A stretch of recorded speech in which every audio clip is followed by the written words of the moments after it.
Hey everyone, James here. Thank you for joining this episode. Ultimately, we've brought in Jeremy, a content specialist for the LinkedIn platform. You may know him from the other episodes, of course, but in case you don't, he has been making content on LinkedIn for years.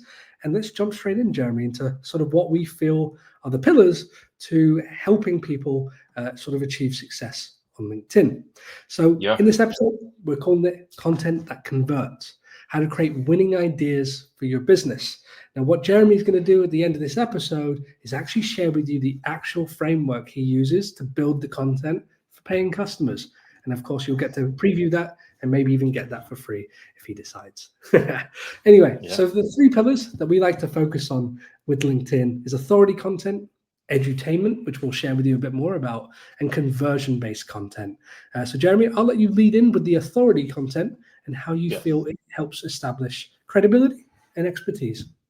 For sure. So authority is obviously any piece of content that shows your credibility or that builds it, right? So this could include showing your knowledge in a given industry. When you post things that are valuable, people view you as an authority. They see credibility there. Um, authority content goes such a long way because it's a it's an added layer to someone's decision making, as in they feel safe hopping on a call with you now because they've seen Absolutely. content of yours that showcases your authority and that you know what you're talking about. So Sure. you want to have content that does this consistently. It's one of the pillars here, Mhm. because this is what's going to actually drive business, or one of the factors that's going to drive business for you. Absolutely. I And mean, of course, later in this episode, I'll talk about things that different examples of authority content. of course. I mean, authority for me, Jeremy, truly is what it does is it's that first step to trusting that person. Yeah. It's and trust doesn't start with I feel safe with you having my kid, or I feel safe sending you money and you actually delivering what you sell. What it is the trust starts with does this guy actually know what he's talking about? Right? So, especially on a LinkedIn sort of platform, if they were to add LinkedIn experts, let's say, maybe they want to learn a bit more about LinkedIn, they type in LinkedIn expert, and you're met with hundreds of people on the platform, of course. How do you know which one's actually for you? Who speaks in a way that you can understand? All these things. So, the moment you show your authority, your credibility through the content on your profile, people can make really quick decisions. So Yeah. I like to use that featured section to really dive into how I can help. So our podcast is there. That's authority. Just build feeling, people see the confidence in making long form content where you're speaking on the subject matter that you sell within. Perfect, Mhm. right? That's a very easy to understand someone, okay, this is someone I could listen to, literally and figuratively, right? The Mhm. second part to that is like, okay, how can they help? Oh, they have a course. Oh, they have a system. Oh, they make content. Great. Here's these Mhm. ideas. Of course, we'll be sharing on your content as well. So for me, that's where the credibility and expertise is made, is it really helps build trust. And Yeah. that's the first step to doing business with anyone from LinkedIn. Yeah. So Definitely. that's huge. Now, the next one is edutainment. Now, this is a very popular term that's kind of come up recently on LinkedIn. This is where you mix educational based content with entertaining people. Jeremy has Yeah. quite a few different options later in this episode where you'll see that in the exact idea. But Yeah. really, this is what I find to be the best form of content on LinkedIn. For what I do, I find in my space that people do not buy until they have learned something. And if Hmm. you can showcase what you know in a space, not only does it cover that credibility, that expertise, but you also entertain them whilst doing it. And For that's, sure. and sometimes For I think sure. a little bit funny every now Yeah. and then, right? So anyway, Jeremy, Yeah. you're brilliant on Yeah. that. So entertainment kind of removes this heavy layer of seriousness when it comes to education. When we think Right. of education, we're like, okay, I'm going to learn something. I'm going to write things down. But when you add the entertainment piece, James and I sometimes do it seamlessly. It just comes to our Yeah. brain. We do it. It adds that, like, okay, this is important, but it's not so serious and overwhelming. Like, Yeah. there's kind of a sense of ease to what we're talking about. So, and on top of that, people do like to be entertained. So if you add some entertainment to your education, it could Yeah. go a long way. This can be Absolutely. small things too, like how you color, like the colors you use in your lead magnet, to bigger things like the jokes you might make on a podcast of yours, Right. or humor you might utilize in Yeah. your messaging. So Absolutely. I mean, and I think what's really important to understand here is, when people think of educational content, a lot of people go, okay, I'm going to take it from the stance of I'm an adult and I'm going to speak to children and make it really, really simple to teach them something that they don't know. You're assuming that the people on LinkedIn are like people on TikTok. No offense, TikTok users. No offense, yeah, but it's a different crowd. yeah, It's a massively different crowd. completely different crowd. Yeah. Right. So if I was to speak down in any way to the CEOs, the founders, the business owners that are in my connection list, they would just scroll past that quicker than you could imagine, right? It's the Yeah. wrong tone. So really what I like to do is build my content personally around the what, the why, and the how. And the how's normally behind a wall of some sort. So that doesn't mean a paywall, that could mean like a freebie. So, for instance, the profile guide that we've mentioned time and time again, that profile is like, hey, here's how you build a profile. Here's why you want to do that. And here's how you can get it for free. Right. So it's that kind of concept of that's just education based. There's nothing really that humorous there. But in your lead magnets, you can encourage the authority. So I was just joking with Jeremy before this episode that my lead magnet for my profile is the authority to my own profile. It showcases my own profile and what we've done on LinkedIn. So the more you can kind of mix and switch, that is great. And what I also find with the edutainment is know your audience. If you've got 500 founders in your network only, well, then you need to make content to speak to founders, their problems, right, their needs, and most importantly, how do you speak to them to where they would understand it as well? And it doesn't necessarily have to be on the simple end. It can be into the very, high level depths as well. Yeah, for sure. So I guess we'll move on to the conversion content, Jeremy. This is probably your favorite, I would imagine. Yeah. So feel free to jump into that. Yeah, so turning eyeballs, turning your followers, your connections into clients. And this is content where you're being a little bit more direct with what you want someone to do next, right? So it can be a lead magnet. You're saying, hey, here's the page to get it, and it asks for their email. That converts them into your email list, for instance. Okay. Or you wrote a newsletter and you were very detailed there, and maybe someone needs help applying the information because it's so dense. Then you're Yeah. like, okay, if you need help, you can book a call right here. Sure. This is important because it adds. Sometimes people don't know what to do next, and to be honest, even if they go to your profile, there's a lot of things to click on. So in your content piece, you want to say, hey, this is where you go next for this given thing that leads to a conversion. I mean, how do you ever like consider doing some stuff like, for instance, what I do with my profile, right, is I will make a piece of content and then I'll very subtly say, when you're ready, feel free to take this next step. So that next step might be a direct link to somewhere, that might be to book a call, but oftentimes what I get them to do is visit my profile. And the reason I do that is I know my pinned next steps. I've got 3 different ways that they can kind of discover more about what we do. But as we both know, if they view my profile, they see my next few posts as well. So I kind of have a system for me personally, but I'm sure I'm gonna learn a ton here just as much as the people watching. But I have a kind of a system where I kind of keep it within LinkedIn, so I don't try and get them to leave. I just try and get them to stay and see a bit more from me. So if you don't have a clear next steps, maybe that featured section on your profile can be those next steps for people to learn a bit more about it. I think I'm like, when it comes to marketing anything, I'm a huge fan of testing. So I've definitely done the profile thing, and I think that does work great. I think with some things though, it wouldn't hurt to say, hey, go over here. Sure. And it's kind of goes back to what I talked about with content, keeping it dynamic. Honestly, most of your calls to action can be go to my profile, or message me. But some of them, it wouldn't hurt to say, here's a link to the thing. Sure. But just from your experience, Jeremy, what have you found to work best for you? Or is it just the mixture of the two where you find it works best? So it depends on the medium. So for instance, in this podcast, for example, in my opinion, what works best is people actually messaging me or getting in contact with me Yeah. in the LinkedIn Mhm. kind of inbox. But if I Yep. were to write a newsletter where I'm going deep on a Right. subject, I kind Yeah. of have an idea that maybe somebody may want to speak with me on a call Sure. to get some Yep. clarification on things. And if they want my help, they can get my help. That's when Yeah. I'd be like, okay, you can schedule. So a lot of For times sure. I do like staying on the platform, but sometimes I do like uh, Yeah. switching it up a No, little totally. bit. I mean, I couldn't agree more. When you're 750 words in deep into a newsletter post, it's probably best just to chat, Yeah, right? yeah, for sure. I see that a lot with people as well.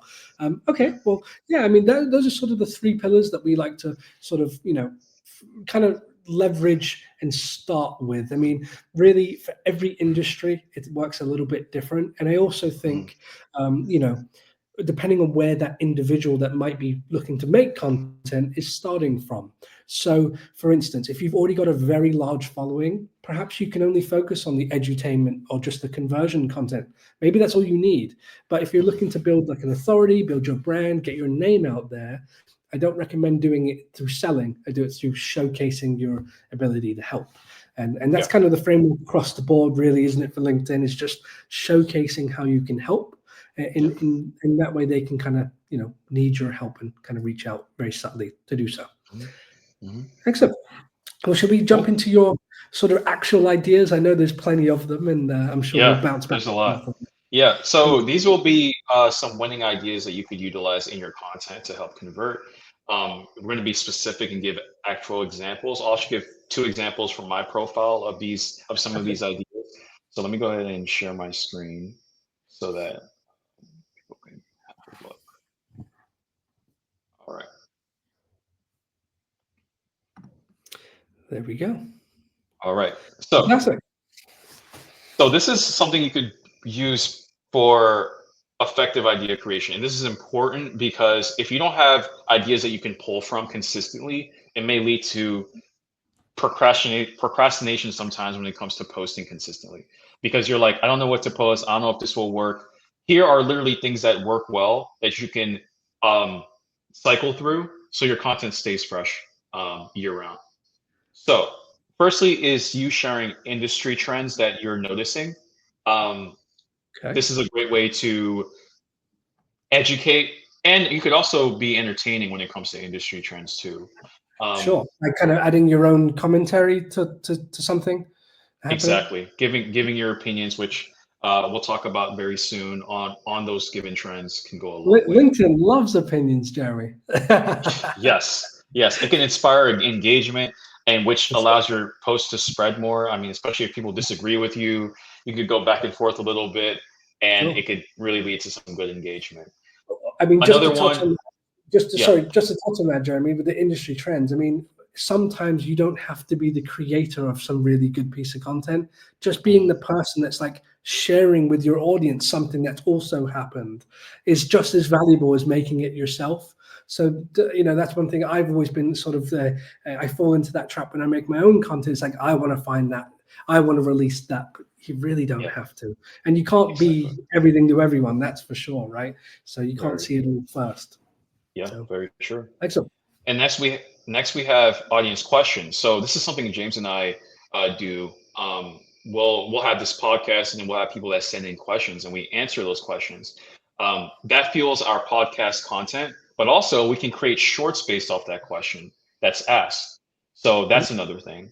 Another thing is if you're writing a text post on LinkedIn, maybe you have a client that asks a certain question, or you have a follower that asks you a certain question in your messages.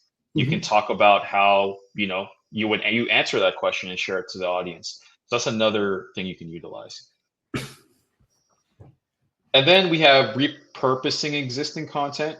So this is an easy way to keep the ball rolling. Like if you have something you posted 6 months ago and it did really well, feel Sure. free to repurpose that. And sometimes, a common thing I get from people is, oh, like what if people know that I posted that already? Firstly, people don't remember as much as you think they do.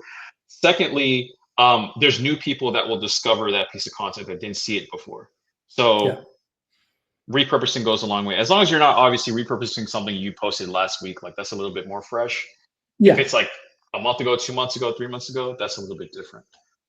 And even further, right, Jeremy? Because I mean, funny enough, I just had literally this conversation with a new client who was saying, James, he goes, listen, I love the valuable stuff you were giving. It's like you were just posting it so much that I couldn't read it all. I was like, hey, the whole point of making content is not for you to read it all. It's just Yeah. for when that time is right, that post spoke to you, and now we're on this call together. And Yeah. what I was explaining to him is that every time I make a newsletter post, which is part of the content framework, I'm sure we'll cover it in the future, is that every time I post, someone reacts. Someone else that I don't recognize has just come out and said, oh, that was good. Can you tell me more? Can you send me your information? Can we book a call? So that's what I find with the newsletter stuff and just kind of getting in front of people, where that works incredibly well as well. Perfect. Yep. Very well said. Yep. And now we move on to the various content pillars. So what you'll notice in this portion of this kind of flow chart is that it touches on what James just described, related to authority, related to edutainment, and also related to conversion content. So let's start at the top here. We have tips and advice. And this is exactly what it is. It's you sharing what you know. And if we break that down further, other examples of tips and advice can be how-tos. So how do you do a specific thing? How do you like walking someone through accomplishing a task to get to their, the end result that they want, or them solving a certain problem? Okay, cool. That's a common one people do use. Yep. Another one is tools and resources. So this is what James and I love. It's value, right? It's PDFs, it's courses that we give out in order to add value to the given audience member. So Absolutely. that's another piece of content that you can leverage when it comes to what you need to post. And also, this is a great thing to even repurpose, because if you made this lead magnet 4 months ago, you Yeah. can post about it again and say, hey, I made this lead magnet, Yeah. so there's that. James, did you want to add to that? Yeah, absolutely. I mean, one of the things just to keep in mind is content can be the kind of source or the spark of where you create an idea from.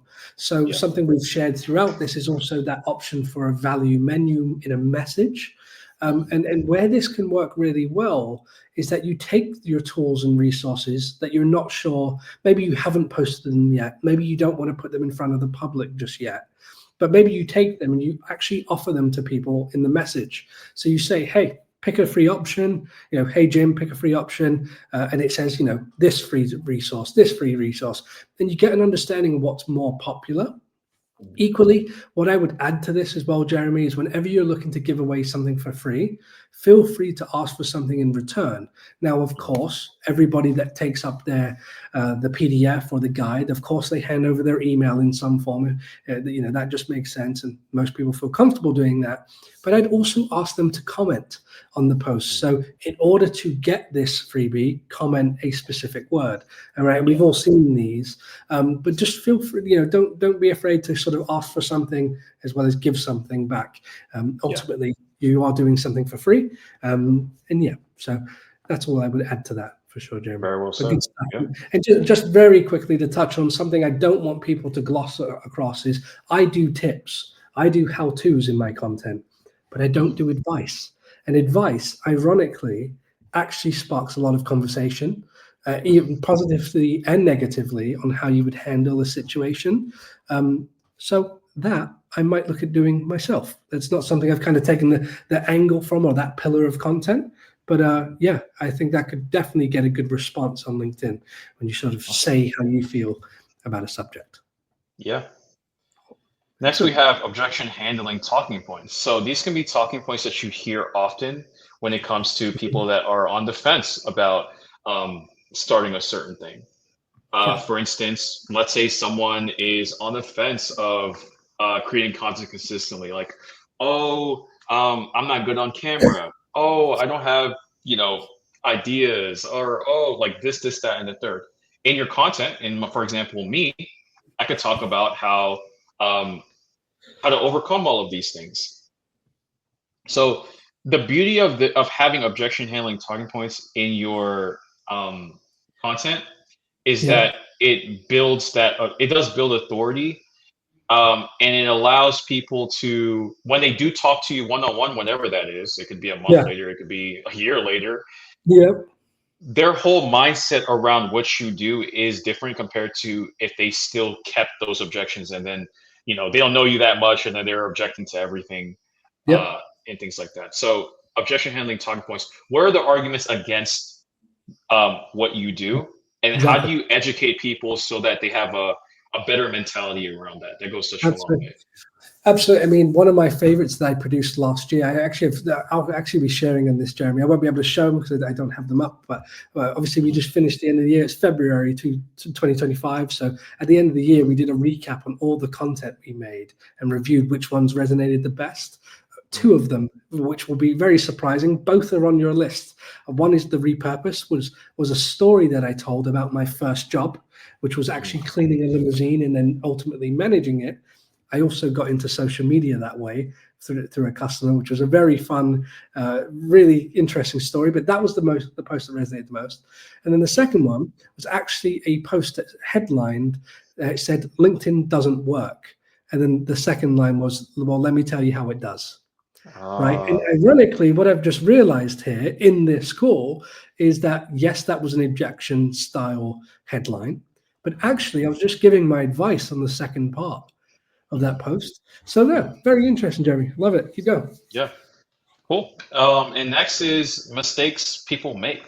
So, it's great that you brought that up, James, because in that headline saying LinkedIn doesn't work and you're saying this is how it does, you could be literally end up talking about the mistakes people make with LinkedIn for them to come to the conclusion that it doesn't work. Yeah. So Yeah. you can say, hey, avoid this, avoid these traps, avoid these 7 traps when it comes to X, Y, and Z. Avoid Yeah. these. You get my drift. So Yeah. this is another thing that helps people, because some people do get jaded. They're like, I tried this in the past, it didn't work, so it just doesn't work. Not true. Yeah. you Yeah. know, you just have to steer them in the right direction, and then Yeah. they'll really thank you for that when they have that breakthrough moment. Thanks Absolutely. to you saying these are the mistakes you made. And Jeremy, that's such a good point that you make. And something I went into 2024 with was, okay, all forms of marketing work, even Yeah. guerrilla marketing, which I know you have some experience with where you're at and who you used to work with and stuff. But Mhm. like that works, right? It really does. Now, Mhm. how many people does it work to compared to others? That's a different story. And there's definitely some routes like paid ads now, which obviously outperform those in many ways. But Mhm. ultimately, I like looking at things, okay, all forms of marketing work. Maybe I got my strategy wrong, right? Mhm. So I would actually take some of those people, what people have learned before, and actually tweak and understand a little bit more on their strategy. Because Yeah. if you were to share with me, Jeremy, that cold calling doesn't work anymore, I can tell you that it does in the financial space because that's Mhm. all they do is they Yeah. call the highest level CEOs in their city and say, we can help you further, right? So it just depends on industry ultimately. But I love that. So just obviously keep in mind for the people listening is keep the most important thing to remember is you're making content for the people you're trying to convert, Yeah. right? So speak to the needs of the people that you're talking to. Telling a founder about what a mistake you made when you started your first job isn't going to get them to the point of how you can help them today. And I only Yeah. bring that up because LinkedIn's very messy for that, where people try to relate to other people by telling their story, but you might push people away just as much as getting them to sort of want to take the next step with who you Yeah. are. Good context. Yep. And next we have industry news and trends. So with this one, in this part of the flow chart, I want to kind of emphasize the more thought leadership side of this, meaning you can talk about the news and what's going on, but look to also talk about and try to predict what's going to happen in the future as well in your Yeah. industry. Like, where's your industry heading towards?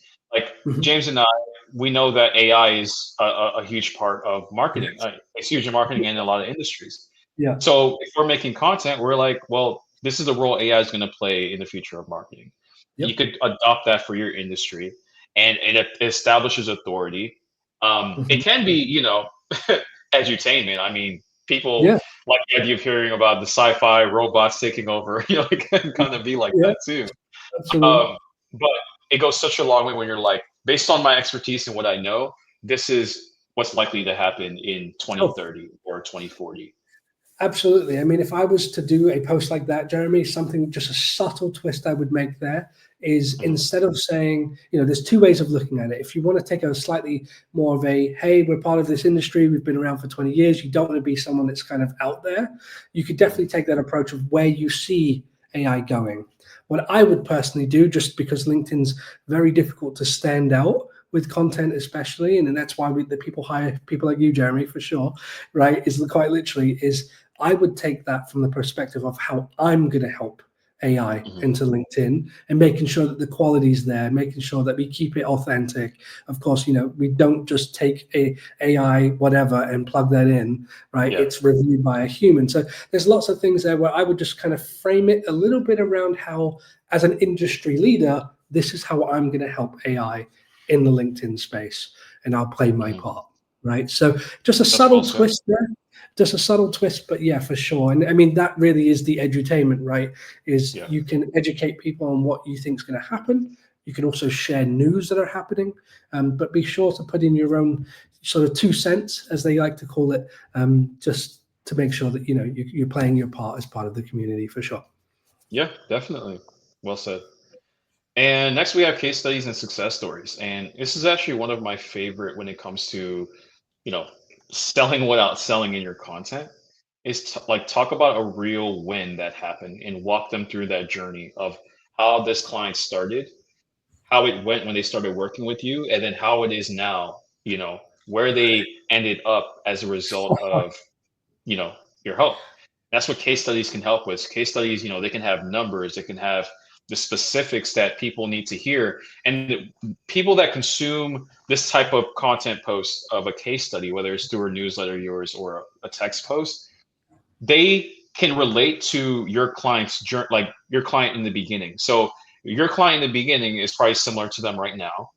And then they Yeah, see the steps they made to get to that end result that they want to be in. So that's the beauty of case studies and those success stories that you post is you're telling people this is what it's like to work with me, yeah. and this is the journey. Nobody starts off perfect, but they got to a better position because of my help. Jeremy, you would have seen me taking notes there, and I hope the people listening were taking notes there as well. That is absolutely gold. To tell the story of not just the end result, which is what, you know, I love case studies. They've literally Yeah. grown my business, literally. Mhm. But I also roll my eyes when I see them because it doesn't speak to me when I'm considering taking on someone else's service. Yeah. Literally, Yeah. I've just noted it down. I'm going to have my team build a case studies page on the website that showcases the customers that allow us to the whole Mhm. journey. So on Exactly. day 33, when we were together, we noticed this mistake or Yep. this improvement, and it kind of just paints the picture. Jeremy, that was fantastic. Yeah, and I want to add to that. We actually had a client. This is like a few years ago, where we were putting together a case study of theirs. And this is the kind of the roadmap we utilized. They were kind of like in the BPO industry, and they wanted to talk about how they helped the customer kind of grow Sure. by using kind of these call centers and things like that. And we talked Yeah. about how that client, where they were in the beginning, the struggles they were having, the struggles they're Yeah. experiencing. It goes such a long way with case studies. You definitely want to have them. Absolutely. Yeah. Fantastic. Let's jump into the next one. Yeah. Personal opinions. So this can fall under edutainment for sure. So what are your opinions about things going on in your industry? And get really real there and honest. And maybe people won't agree with you, but that's okay. This is your personal brand. People are getting to know the way you think. And Mhm. you may be surprised how many people maybe really agree with you and how your opinion really stands out. Maybe it's more nuanced than what people are used to hearing. So Sure. posting your opinions go a long way. Now, this doesn't mean you need to make a bunch of posts about this is my favorite ice cream flavor. I don't recommend that. I would keep it. I would keep it to your industry specific. Yeah. And if every now and again you have certain opinions outside of it, cool. Just don't make it too much. Um, For that sure. that that's another kind of, again, another dimension around your Yeah. content. People are like, wow, this guy posts his he's focused on his industry, but he has so many different types of posts that I'm looking forward to the next thing. Sure. So That's a great point, Jeremy. I mean, just I know we're touching on content here, but if you are targeting people on LinkedIn, and one of my most successful customers we've ever worked with was a CEO at a company that I can't mention, but he was also a absolute fan of mountain biking. So he'd work incredibly hard in the week, and every single weekend he would go out mountain biking in the mountains. And he said, without fail, he had to make his mountain bike post in some crazy view every Sunday for LinkedIn. And I never understood it, right? And we worked together for 4 months, and it just came up in one.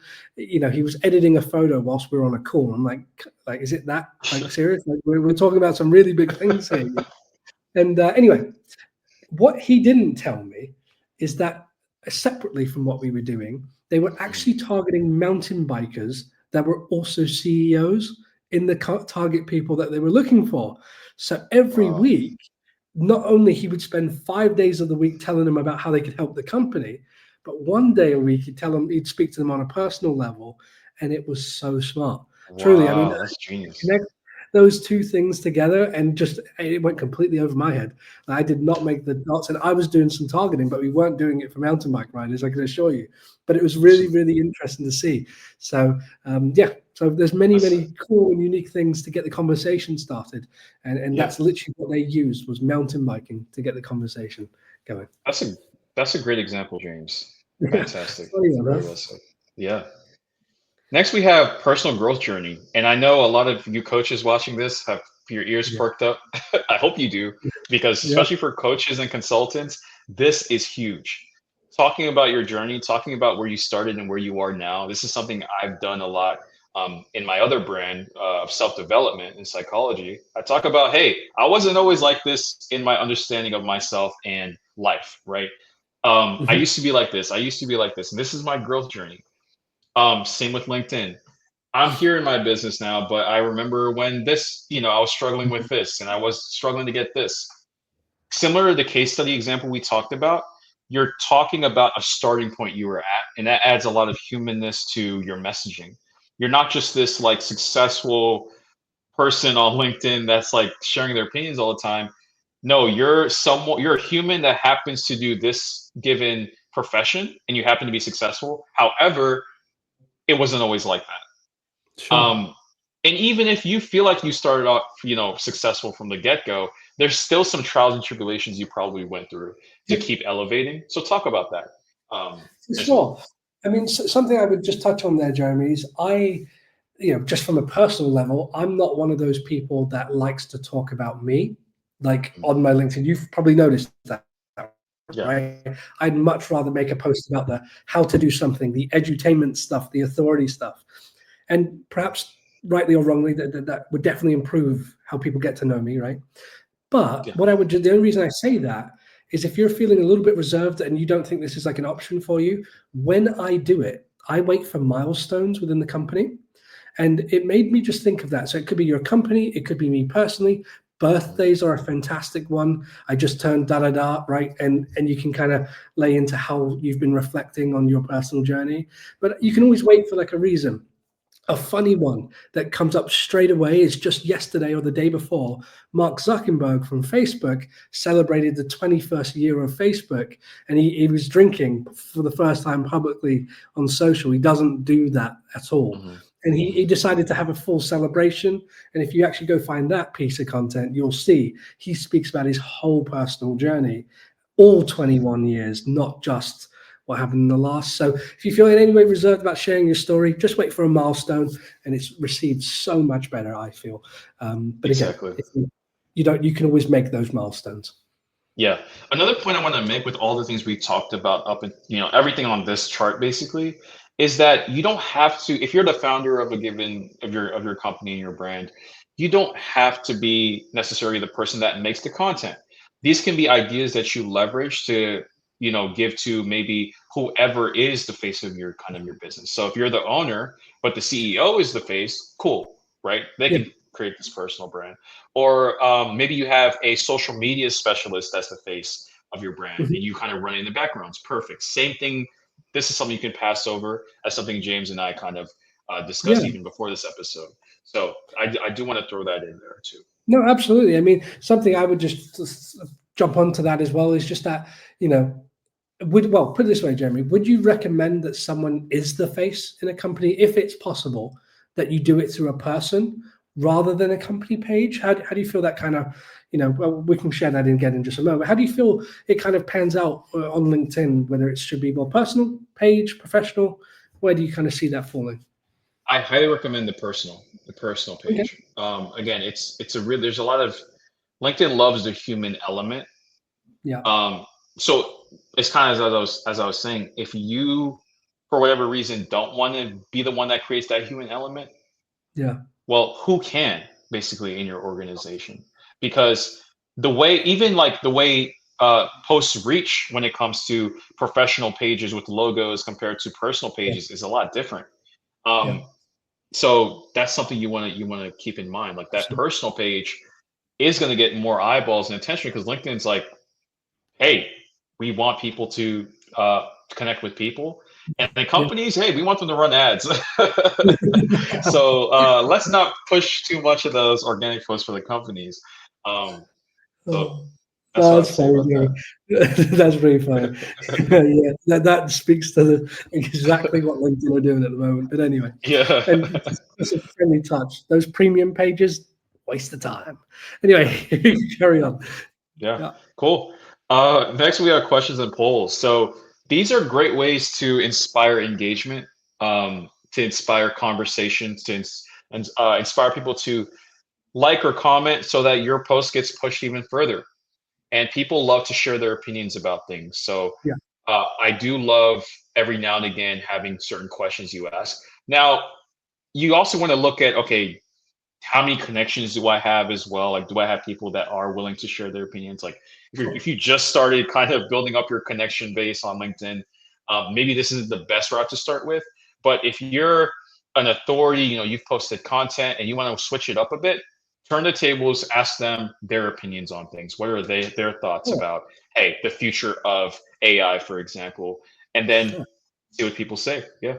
Okay, Jeremy, that's a really funny thing you bring up. So when I was starting this a few years ago, about 3-ish years ago, on Mhm. LinkedIn, trying to get people to, I'd done plenty of stuff on LinkedIn as a professional from a page when that was the right thing to do, especially on the ad side, but never Yeah. as an individual. So for me, it was a really fun experience. And we've chatted about this a ton of times where starting your own personal brand is just as difficult as starting a brand new brand as a company. It's the same challenge done in a different way. And something I used to do is I would post those industry news about changes on LinkedIn that which I now learned no one cares about, right? They just care about the effect, but that's where you start. And as you said, we all learn. So I'd share these industry things. And then, but what really opened the door, and I believe it's actually how I got one of my first customers through LinkedIn, is I would share that post using the send feature. So any post that you make on the LinkedIn platform in the bottom right, there's a send button. No one looks at it because it's like, why would I send this to someone? But LinkedIn allow you to send one post to 10 people every day. So you can even go back to some of your old stuff that you know is really popular and share it with new people if you would like, or hyper specific people. If there's 10 people in your network that you want to work with, get something in front of them. So what I would do is I would share, like, so for instance, let's say there was an ad platform change, or maybe the ad cost was rising on LinkedIn. I would share this with the CEO and ask them, it's like, hey, I really respect your opinion on the platform. How do you feel this changes your business? Question Mhm. mark. And then they tell me Yeah. the difference there is they don't comment on the post. They start speaking to me in my inbox. I've now just started the conversation by using a piece of content with how I might be able to help them.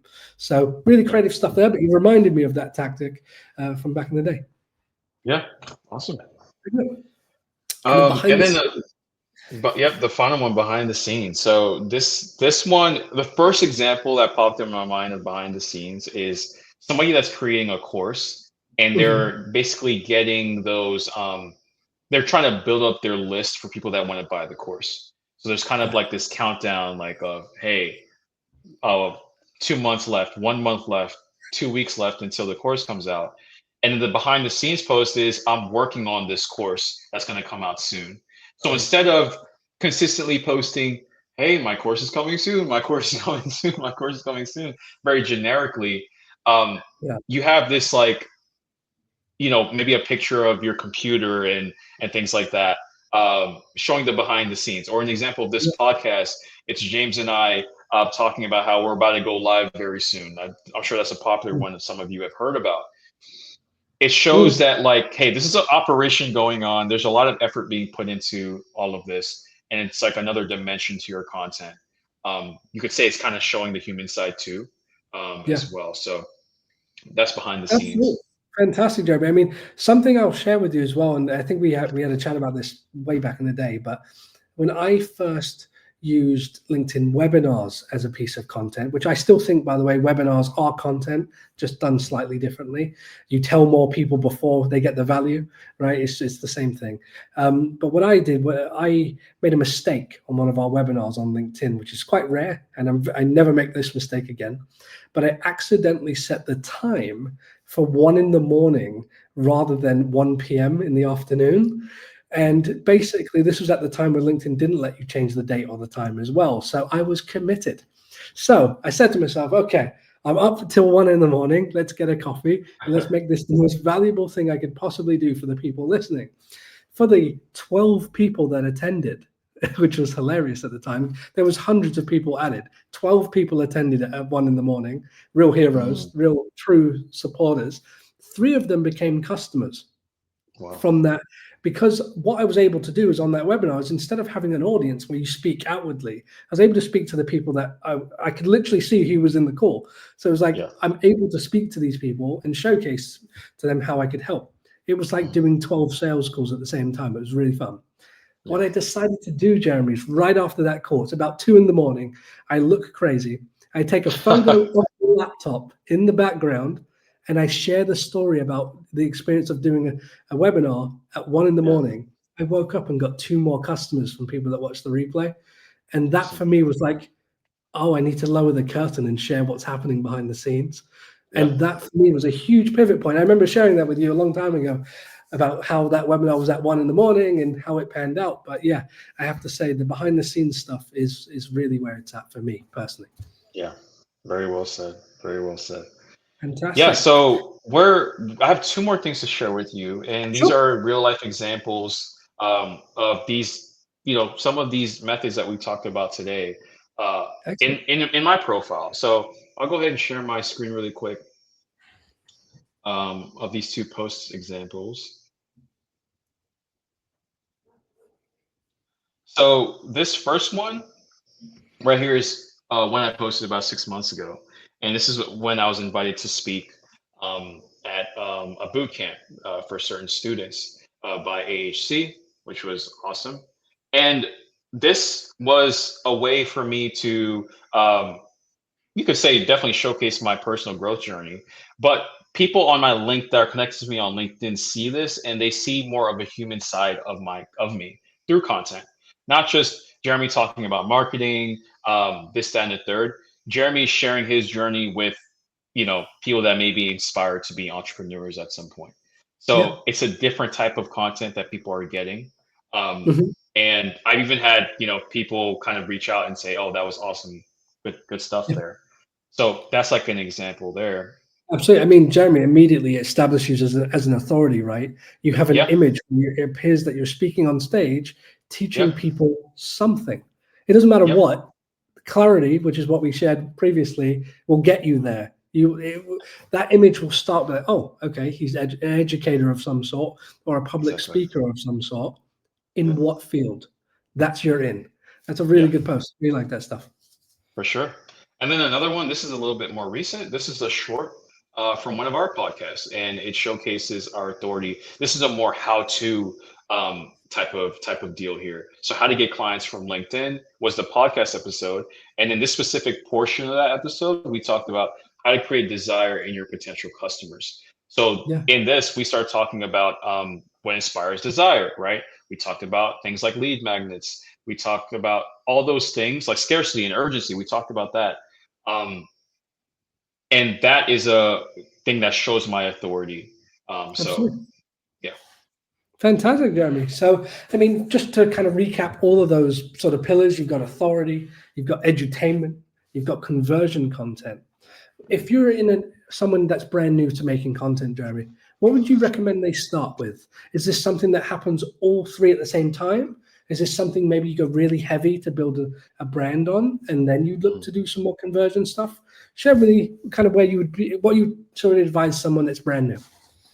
I like the idea of establishing things that showcase authority and then kind Okay. of going down the line. So authority and edutainment and conversion. And I say that Okay. because firstly, people don't know you. They don't know anything about you. So when they come across you, they're like, who's this guy? Okay, that sounds pretty smart. That makes a lot of sense. Okay, cool. And then in your your educating top content starts to become a little bit entertaining. There's like a different dimension to it. Maybe it's a little bit funny. Maybe it's a little bit more. There's more pizzazz behind it. Yeah. And then it gets to a point where the person is more comfortable with you. They know you. They've gained value from you. Hmm. And then when you make content around conversions, that could go a long way in converting compared to if you start with Cool. conversion first, you're like, I don't Yeah. know this guy. So Hmm. yeah. I mean, something I would definitely suggest there is maybe look at Alex Hermosi. I know me and you both love what he does and how he speaks, and it's because it's made for marketers in the end of the day, I believe. And we can chat about him another day, no doubt. Yeah. Fantastic value. But what he did to build his brand is he would be the guy that said, I'm making this video. And in the first 5 seconds, he would say, I have nothing to sell you, right? And he built his brand off that.